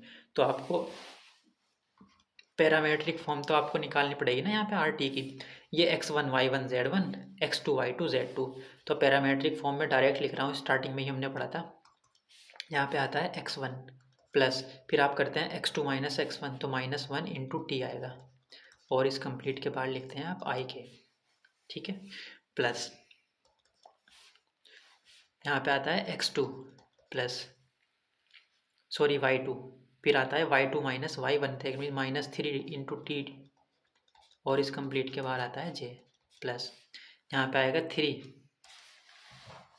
z3 आता है, z1 आता है सॉरी, फिर z2 माइनस z1 करते हैं, दैट मीन्स माइनस के 2t, और इस कंप्लीट के बाद आएगा k।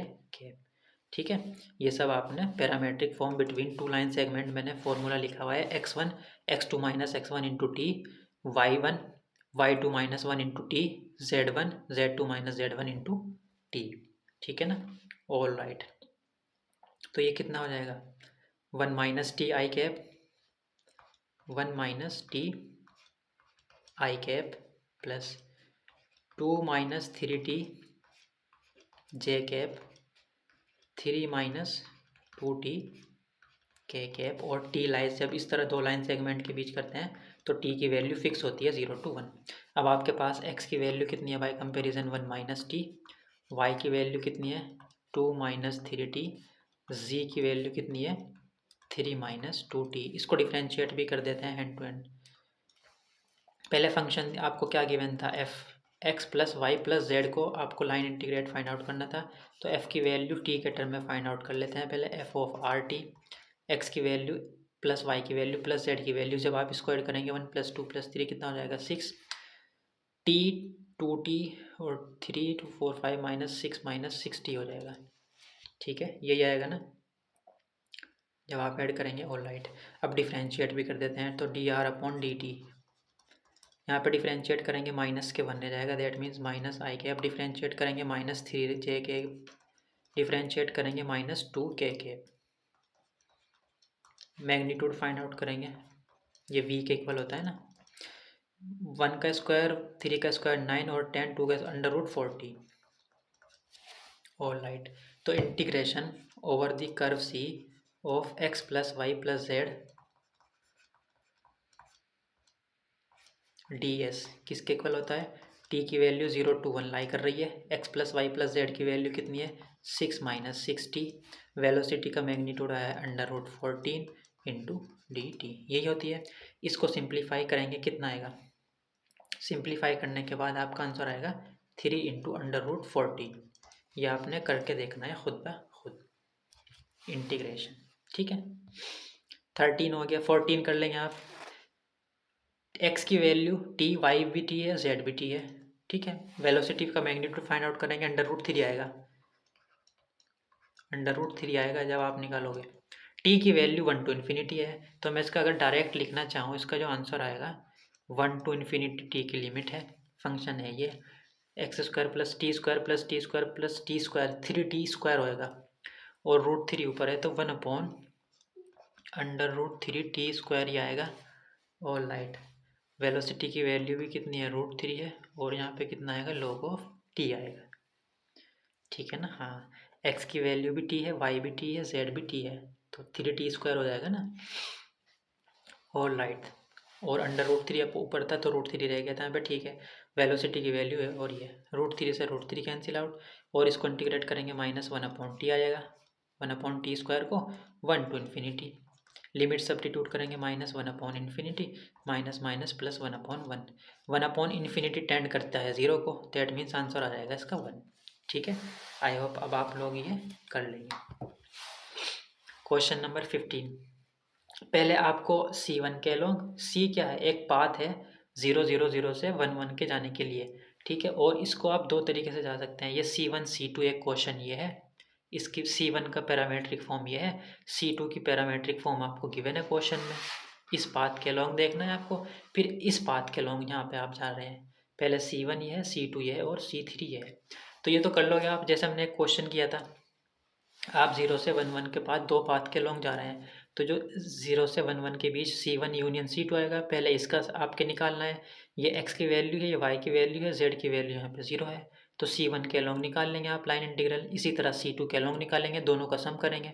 ठीक है, ये तो कर लेंगे ना आप, इसमें कोई खास वो नहीं होनी चाहिए। ठीक है, जैसे हमने एक क्वेश्चन किया था, C1 एंड C2 के लॉन्ग दो डिफरेंट पार्ट चूज़ किए थे, यही सेम है।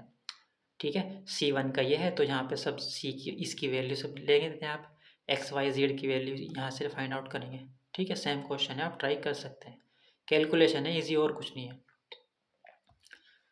और इस क्वेश्चन का जो बी पार्ट है ना, बी पार्ट, उसके लिए C1 C2 C3 ये दिए हुए हैं आपको। पैरामेट्रिक फॉर्म गिवन है जो क्वेश्चन नंबर 16 है, उसके लिए आपको फिगर ये यूज़ करना है।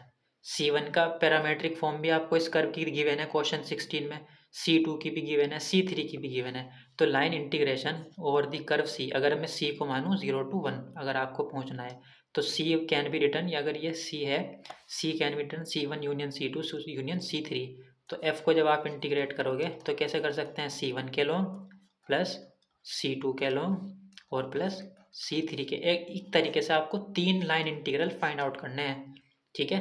C1 अलग है आपका, C2 डिफरेंट है, C3 डिफरेंट है। सेम क्वेश्चन है इसी की तरह, यहाँ पर भी आपको C1 C2 की वैल्यू गिवन है, यहाँ पर भी C1 C2 C3 की वैल्यूज आपको क्वेश्चन नंबर 16 में प्रोवाइड कराई गई हैं। सब कर लेंगे आप, सिंपल है, आपको जस्ट फॉर्मूले में सब्स्टिट्यूट करने हैं। यहाँ पे तो कैलकुलेशन है ये छोटे बच्चों वाली,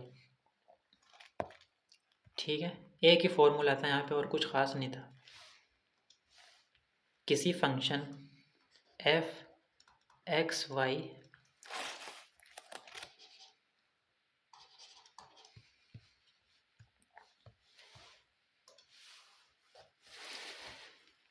किसी फंक्शन एक्स वाई जी को लाइन इंटीग्रल करना था over the curve c t s, ये होता है सिंबल।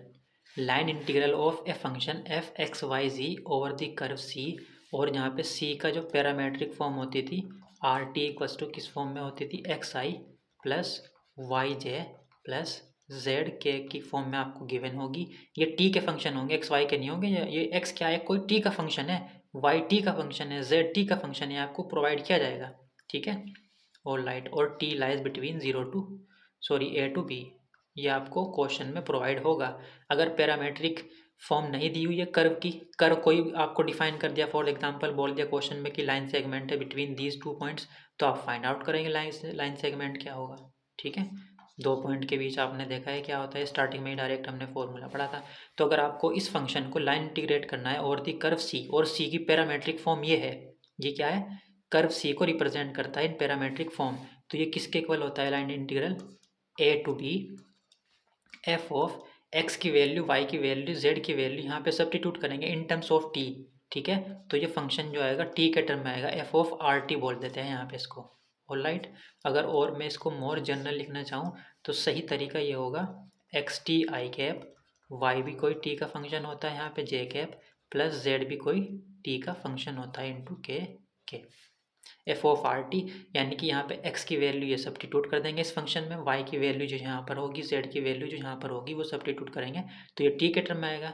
और मल्टीप्लाई होती है इसमें velocity under root, sorry magnitude of velocity, और टी के रेस्पेक्ट में कर देते हैं। वी टी क्या होता है आपको मालूम ही है, D R upon D T से आप फाइंड आउट कर लेते हैं, डिफ्रेंशिएट कर देते हैं आर को, फिर उसका मैग्नीट्यूड फाइंड आउट कर लेते हैं, ठीक है। तो इस कंप्लीट में हमने यही पढ़ा है just. Mass of a wire that lies along the curve, ये भी आप सिंपल फाइंड आउट कर सकते हैं। ओके मैं करा देता हूँ। हालांकि ये क्वेश्चन ज़्यादा पूछे नहीं जाते हैं, क्वेश्चन जो आपके एग्ज़ाम में पूछे गए हैं वो है ये 9, 11, 13। एक तो ये कर्व आपको आने चाहिए कैसे हैं, और ये 9 से लेकर 15 और 16, ये बहुत इंपॉर्टेंट क्वेश्चन है सारे। 9, 10, 11, 12, 13, 14 एंड 15 एंड 16 के लिए हमें ये फिगर यूज़ करना था, ये आपने करने ही करने हैं। और एग्जाम्पल, 2 एग्जाम्पल हमने किए हैं आई थिंक, ये दोनों एग्जाम्पल यही पूछे जाते हैं 100%, एक एग्जाम्पल 1 और एग्जाम्पल नंबर 2, ये काफ़ी बार पूछे गए हैं, ठीक है। बट कोई नहीं, फिर भी मैं ये मास वगैरह के क्वेश्चन आपको बता देता हूँ ताकि आपकी चीज़ें थोड़ी सी और क्लियर हो जाएं, ठीक है। वैसे तो ये क्वेश्चन भी अच्छे हैं, 27, 28, 29, 30, ये चारों क्वेश्चन भी बहुत अच्छे हैं। इससे आपको जो पैरामेट्राइजेशन है ना, किसी कर्व को कैसे पैरामेट्राइज करते हैं वो सीख जाओगे अगर आपसे नहीं आता है। तो मास of the wire along the curve R T, इस कर्व के अलोंग आपको मास फाइंड आउट करना है। तो आर टी आपको गिवन है क्वेश्चन में, कितना है, टी स्क्वायर माइनस 1 इंटू जे, टी स्क्वायर माइनस 1 इंटू जे प्लस 2 टी के टी लाइज बिटवीन 0 to 1 और डेंसिटी कितनी गिवन है आपको 3/2 इंटू टी। तो एक वायर है जो इस कर्व के अलोंग उसका पाथ है, तो डेंसिटी है 3/2 इंटू टी। तो उसका मास फाइंड आउट करना है आपको। मास किसके इक्वल होता है, आपने स्टार्टिंग में ही टेबल पढ़ी थी एक, ये जो टेबल दी हुई थी लाइन इंटीग्रल में, मास moment of inertia centre of मास कैसे फाइंड आउट करते हैं, मास का फॉर्मूला होता है ये डेंसिटी को लाइन इंटीग्रेट करते थे ओवर द कर्व सी। ठीक है, तो इस फॉर्मूले को हम यहाँ पे यूज़ करेंगे। मास इक्वल होता है line integral over the curve c. C को आपकी इक्वेशन भी गिवन है, डेंसिटी को लाइन इंटीग्रल कर देते हैं। ओके ठीक है, तो T lies between 0 to T की लिमिट सब्स्टिट्यूट कर देते हैं। डेल्टा की वैल्यू कितनी गिवन है आपको 3/2 इंटू टी। और डी एस किसके इक्वल होता है, डी एस इक्वल होता है V magnitude of T D T, यही तो होता है। तो वी टी यानी कि वी टी आपको फाइंड आउट करना पड़ेगा। वी टी इसको डिफ्रेंशिएट करेंगे कितना आएगा 2t जे कैप प्लस 2k कैप। इसका मैग्नीट्यूड फाइंड आउट कर लेते हैं 4t² प्लस 4 अंडर रूट, यही आएगा ना, दैट मीन्स 2 √t² प्लस 1, यही आएगा। ऑल राइट, तो यहाँ पे ये भी सब्स्टिट्यूट कर देते हैं इस इंटीग्रेशन में। तो 0 to 1 3/2 इंटू टी, और ये वैल्यू कितनी है 2t² प्लस 1, ये वैल्यू सब्स्टिट्यूट कर दी यहाँ पे। और डी टी 2 से 2 कैंसिल आउट, 3 कांस्टेंट है बाहर आ जाएगा। तो आपको इंटीग्रेट करना है 0 to 1 T into t² plus 1 D T. इसको इंटीग्रेट करने के लिए इसको m कंसिडर कर लेते हैं, क्योंकि इसको डिफ्रेंशिएशन मिल जाएगा आपको। तो लेट t² प्लस 1 को आप m² कंसिडर कर लेते हैं, क्योंकि अंडर रूट में ना कैलकुलेशन ईजी रहेगी। डिफ्रेंशिएट कर देते हैं तो 2t dt equals to 2m dm। तो t dt की वैल्यू सब्स्टिट्यूट कर देते हैं, t dt की वैल्यू कितनी आएगी m dm, और अंडर रूट t² प्लस 1 की वैल्यू आ जाएगी m। लिमिट कैसे चेंज होती है, अगर t इक्वल्स टू 0 सब्स्टिट्यूट कर देते हैं यहाँ पे तो m की वैल्यू आ जाएगी 1। अगर t इक्वल्स टू 1 सब्स्टिट्यूट कर देते हैं यहाँ पर लिमिट, m की वैल्यू आ जाएगी अंडर रूट 2। और ये 3 एज इट इज़ m² आएगा, m² को इंटीग्रेट करेंगे m³/3, लिमिट कितनी है 1 से अंडर रूट 2, और ये स्टार्टिंग में 3 as it is. All right, तो इसको सिंप्लीफाई करते हैं। 3 as it is under root 2 का क्यूब करेंगे 2 अंडर रूट 2 आएगा। ऑल राइट, 3 से तो 3 कैंसिल आउट कर ही दो ये।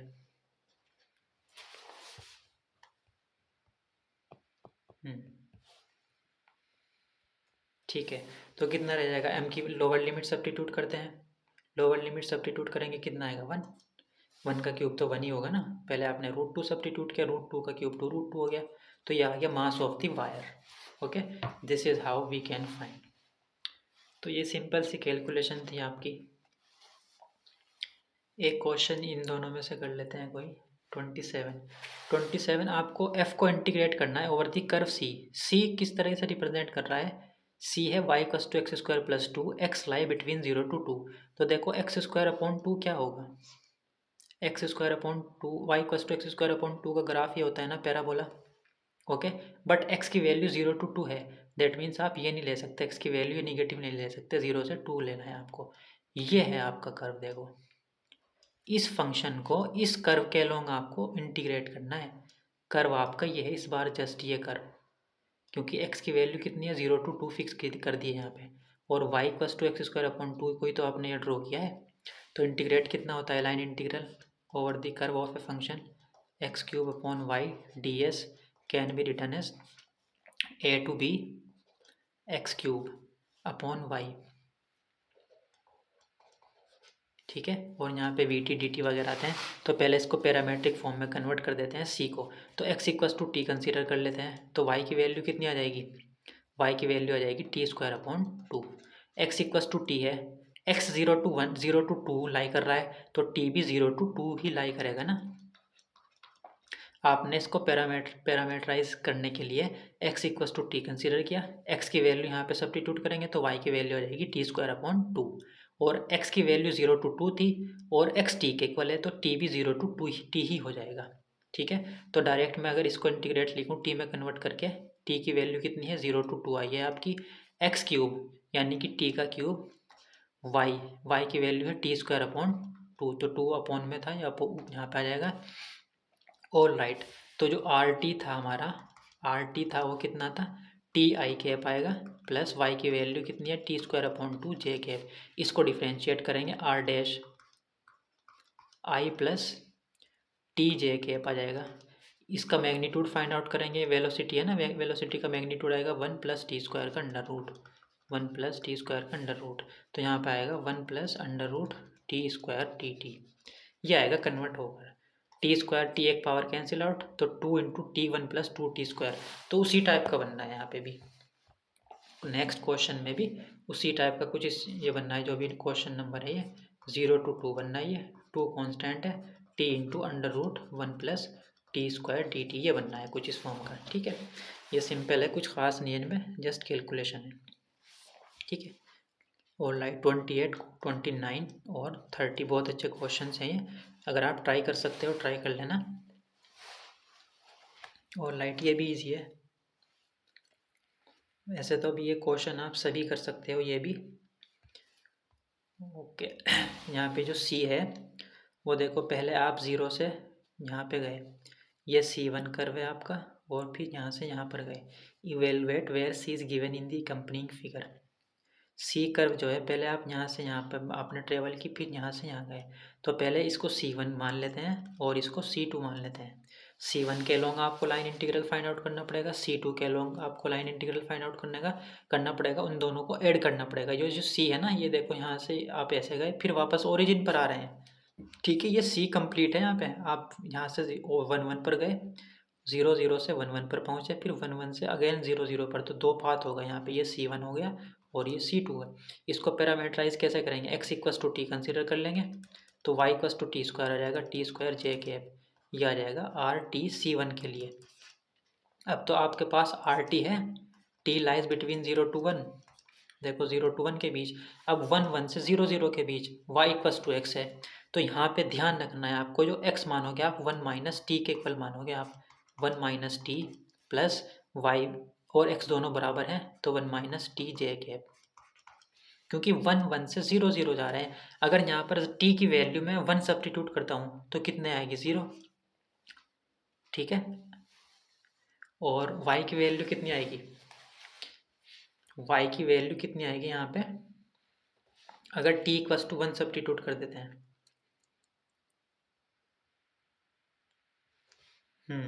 1 1 से 0 0 पर जा रहे हैं, और t लाई बिटवीन 0 to 1।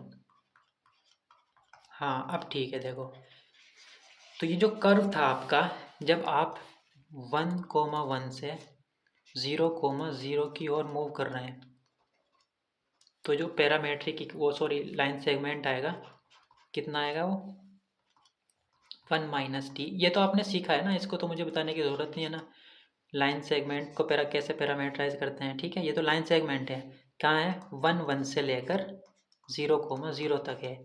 ठीक है, तो ये x1 y1, ये x2 y2। ठीक है, तो पैरामीट्रिक इक्वेशन कितनी आती है, R T equals to, direct लिख रहा हूँ मैं, x1 plus x2 minus x1 into T आता है, और इस कंप्लीट के बाहर आएगा i cap, plus y1 plus y2 minus y1 into T, और कंप्लीट के बाहर जे आएगा, क्योंकि तो x y प्लेन में z तो है नहीं यहाँ पे, ये x1 y1, ये x2 y2। यहाँ पे वैल्यू सब्स्टिट्यूट करेंगे, जो C2 के लिए पैरामेट्रिक कर्व आएगा 1 minus T I cap plus 1 minus T J cap, T lies between 0 to 1। जब दो लाइन सेगमेंट में करते हैं तो टी कहाँ से कहाँ होता है 0 to 1। ठीक है, तो आप ऐसे कर सकते हैं। तो पहले आप C1 के लॉन्ग निकालेंगे, C1 के लॉन्ग पैरामेट्रिक कर्व ये है, C2 के लॉन्ग पैरामेट्रिक कर्व ये है, दोनों को ऐड करेंगे तो अलोंग दी कर्व C आ जाएगा आपको। ठीक है, C जो कर्व था, पहले आप यहाँ गए, फिर वापस ओरिजिन पर ही आ गए। ठीक, ये ट्राई, अगर आपके पास वक्त है ट्राई कर सकते हैं। 26 भी देखो, पहले C1 पर पहुँचे आप, फिर C2 इसको कंसिडर कर लेते हैं, ये C3, ये C4, तो ये C आप ओरिजिन से स्टार्ट किया था, वापस ओरिजिन पर आ रहे हैं, तो C कर्व ये था, और उसको आपने ट्रेवल किया C1 C2 C3 C4 के थ्रू। इनका आप पैरामेट्रिक कर्व निकाल ही सकते हैं, तो स्ट्रेट लाइन है दो उसके बीच, दो से पॉइंट के बीच लाइन सेगमेंट है, ठीक है। बट इम्पोर्टेंट क्या है, अगर आपके पास ज़्यादा वक्त नहीं है, इम्पोर्टेंट है क्वेश्चन नंबर 1 ये कैसे आए हैं 9 से लेकर 16 तक, 9, 10, 11, 12, 13, 14, 15 एंड क्वेश्चन नंबर 16, इतना कर लो काफ़ी है, ठीक है। ऑलराइट, और एग्जाम्पल नंबर जो हमने किए हैं 1 एंड 2। तो ये था लाइन इंटीग्रल। नेक्स्ट लेक्चर में पढ़ते हैं second, work flow and flux जो भी है 16.2 टॉपिक जो भी है हमारा, vector fields, circulation and flux.